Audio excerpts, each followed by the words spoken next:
Oh, welcome! We're gonna have such a fun time. We're learning about daylight savings time for kids.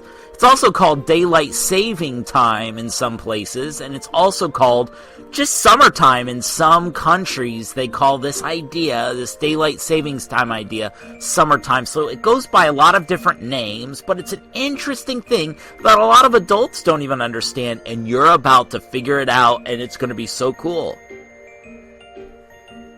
Even though it can go by those other names, in this video we're going to be calling it daylight savings time, okay? Daylight savings time, that's what it's commonly called in the United States, Canada, and Australia. So, what is daylight savings time? What happens when we have daylight savings time? Well, it's actually fairly simple. Daylight savings time is when we move all of our clocks ahead by 1 hour. It's like we skip an hour. In the United States and Canada, daylight savings time begins on the second Sunday of March. Daylight savings time ends on the first Sunday of November in the United States and Canada. So basically, you move the clocks ahead 1 hour on the second Sunday of March, and then you move the clocks back on the first Sunday of November. As we mentioned earlier, daylight savings time is observed in other places in the world, often called by different names, and it happens at different times, not necessarily on the second Sunday of March, ending on the first Sunday of November. It happens at other times in different places in the world. Now you might be wondering, why do we even bother doing this? Why do we move the clocks ahead for 9 months and then just move them back? That's actually a very difficult question to answer. The man who is credited with the idea of daylight savings time is this guy, George Hudson.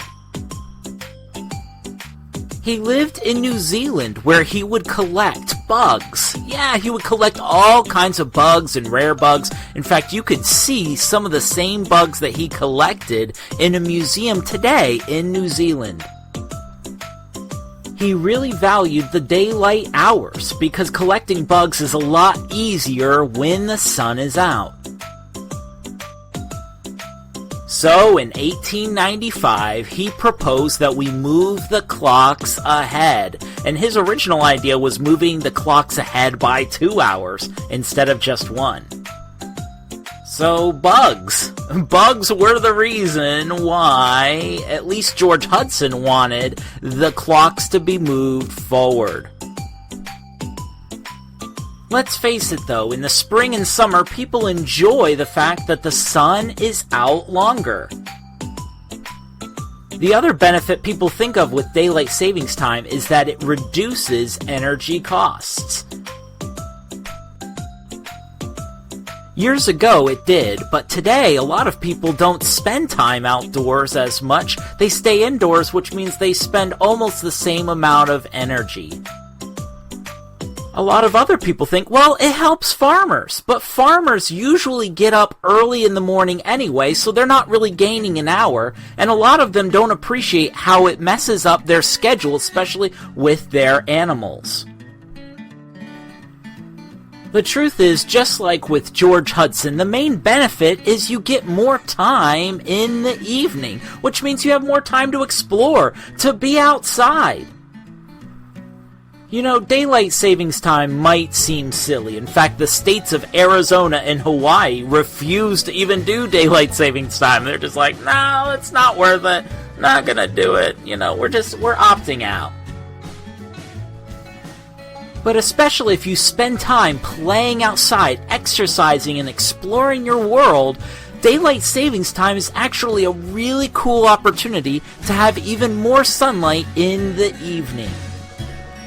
You might even be like George Hudson and find some really cool bugs. Really cool bugs. What do you think about daylight savings time? Let us know in the comment section below. We appreciate you watching this video, and we hope you enjoy that extra time with daylight savings time. Go have fun, explore your world.